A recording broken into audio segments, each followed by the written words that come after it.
Hola chicos, buenos días. Hoy vamos a empezar con la guía de teoría y práctica impositiva. Tengo entendido que ustedes ya habían comenzado con la profesora anterior, pero vamos a utilizar la primera parte de la guía para poder hacer un repaso de lo que ustedes han visto y luego vamos a ir continuando con el desarrollo del programa. La portada de la guía tiene los datos de ustedes y míos. Acá van a colocar el nombre del alumno. Podríamos haber agregado la escuela, en todo caso ponganlo ustedes a continuación. Y aquí tenemos el primer trabajo práctico que consiste en colocar lo que significa cada una de estas siglas que tenemos acá. Por ejemplo, yo les voy a poner la primera para que ustedes puedan googlear el resto. AFIP-DGI. AFIP significa Administración Federal de Ingresos Públicos.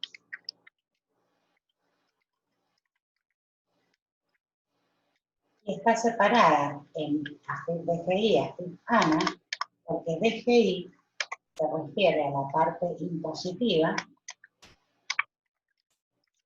la Dirección General Impositiva, y ANA significa Administración Nacional de Aduanas. Ustedes este práctico lo van a resolver en un formulario de Google que les he enviado el link, que son con autocorrección, es decir, que van a tener, inmediatamente que envían el formulario, ya van a tener la nota que corresponde a ese práctico.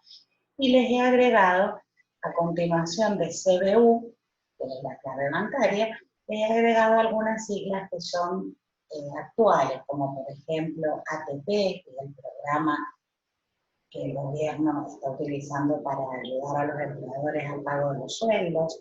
Les he agregado IFE, que es el salario de emergencia que se está pagando, y un par de siglas más de actualidad.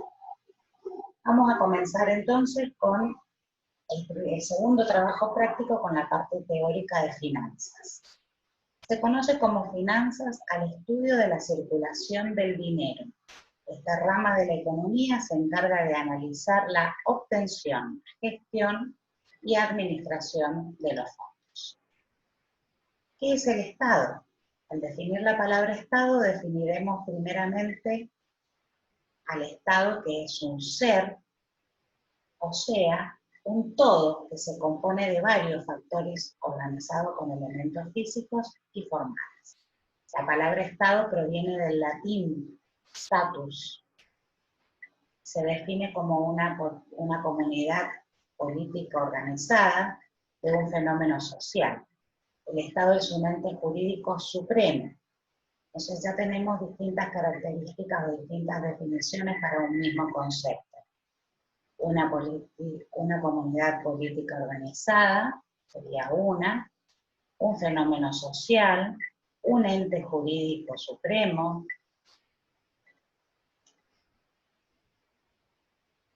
una organización jurídico-política, la más perfecta de las organizaciones jurídico-políticas, un ente orgánico unitario, estructurado jurídicamente bajo la forma de una corporación que detente el ejercicio del poder.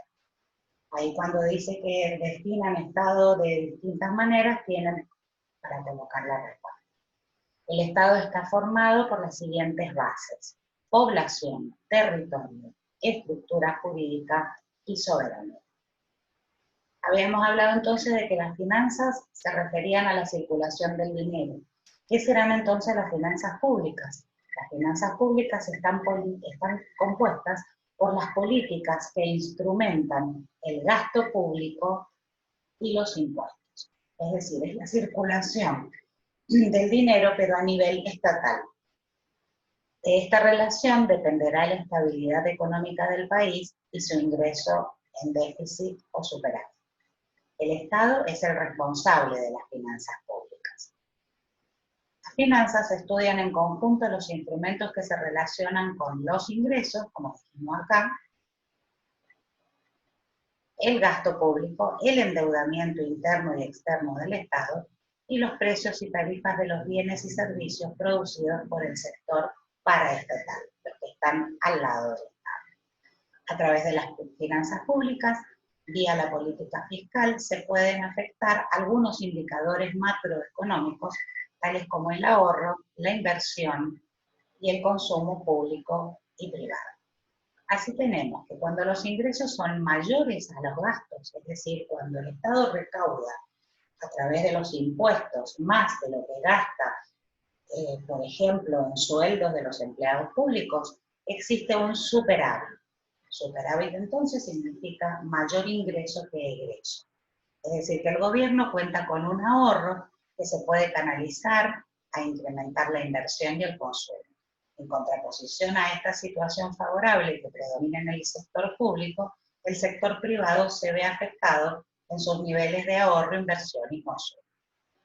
La situación contraria se da cuando los gastos del gobierno son mayores a sus ingresos, es decir, tiene más gastos en sueldos, en inversiones de infraestructura, porque realiza puentes, realiza pavimentación de calles, y son mayores a sus ingresos, provocando un déficit.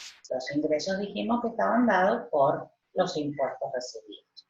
En este caso, el ahorro, la inversión y el consumo del sector público se reducen y se incrementan los del sector privado. Una situación de equilibrio fiscal, que es una situación un poco rara y difícil de obtener, se presenta cuando los ingresos públicos son iguales a sus gastos, es decir, el Estado gasta exactamente igual a lo que recauda. En este caso, solo se da una reasignación de los recursos, puesto que el gobierno los retira de una parte del sector privado vía impuestos para asignarlos a otros grupos del mismo sector privado. De esta manera, bajo un equilibrio entre los ingresos y los gastos, el ahorro, la inversión y el consumo, tanto público como privado, no se modifican. ¿Qué son las necesidades públicas? En toda decisión para satisfacer una necesidad, hay en menor o mayor medida un problema de escasez. Una de las más importantes es la escasez de recursos monetarios, la escasez de dinero. En un sentido amplio, el Estado representa, dirige y regula la vida de la sociedad. Asimismo, garantiza la satisfacción de sus necesidades públicas, así como facilita y vigila el adecuado suministro de los bienes privados y públicos. El Estado posee ciertas obligaciones esenciales que son indelegables, que debe prestarlas únicamente al Estado. Es decir, no puede recurrir a terceros para que se cumplan con estas, ya que hacen a la soberanía del Estado. El Estado no puede delegar ni la justicia ni la seguridad, por ejemplo. Pero también el Estado tiene obligaciones no esenciales, es decir, tiene la obligación de prestarlas, pero pueden ser delegadas a terceros, como por ejemplo la salud, la educación. Ya habiendo leído la introducción teórica, podemos comenzar a responder las preguntas. ¿De qué se encargan las finanzas? Cuidado que habla de finanzas y no de finanzas públicas.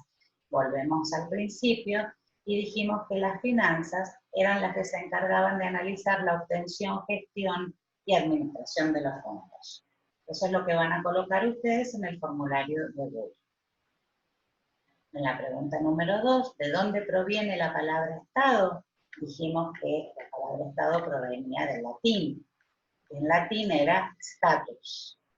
Entonces viene del latín, status sería la respuesta. Les aconsejo que utilicen respuestas cortas, concisas, concretas, lo más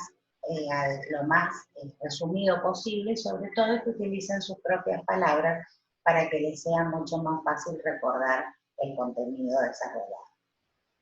Define Estado de 3 maneras diferentes. Aquí habíamos marcado varias formas de definir el Estado.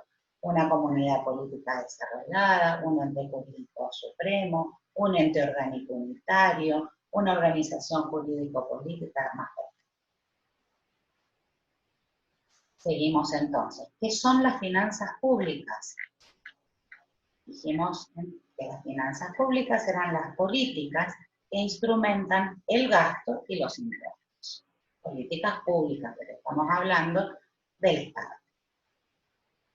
¿Qué instrumentos estudian las finanzas públicas? Los instrumentos desarrollados relacionados con los ingresos, el gasto, el endeudamiento y los precios. Entonces, enumerando ingresos públicos, gasto público, endeudamiento y precios, ya estaría respondida esa pregunta. ¿Qué indicadores macroeconómicos afectan las finanzas? Los teníamos enumerados aquí. El ahorro, la inversión y el consumo, tanto público como privado. ¿Cuándo hay superávit? Habíamos dicho que el superávit era cuando los ingresos por los impuestos eran mayores que los gastos del Estado. Entonces, superávit significa ingresos mayores a los gastos, por lo que déficit significa lo contrario, gastos públicos mayores que los ingresos públicos, y equilibrio fiscal es cuando los ingresos y los gastos coinciden, son iguales. ¿Cuál es el deber primordial del Estado? El Estado necesita garantizar la satisfacción de las necesidades públicas. Y esas necesidades, ¿qué obligaciones son esenciales y que el Estado no puede delegar? Habíamos dicho que eran, por ejemplo, la justicia, la seguridad. Los jueces, los policías son estatales. ¿Y cuáles son las no esenciales y que sí puede delegar el Estado? Por ejemplo, la salud, la educación, y por eso hemos visto que hay hospitales públicos y privados, y que hay escuelas públicas y escuelas privadas. Esta va a ser entonces la metodología de resolución de los trabajos prácticos. Como verán, es muy sencillo, tienen la introducción teórica y a continuación el trabajo. El trabajo lo resuelven directamente en el link del formulario de Google y no les lleva más de 15 minutos realizarlo. Recuerden que las respuestas tienen que ser cortitas, con sus propias palabras y lo más resumidas posible para facilitar recordarles. Nos vemos en el próximo.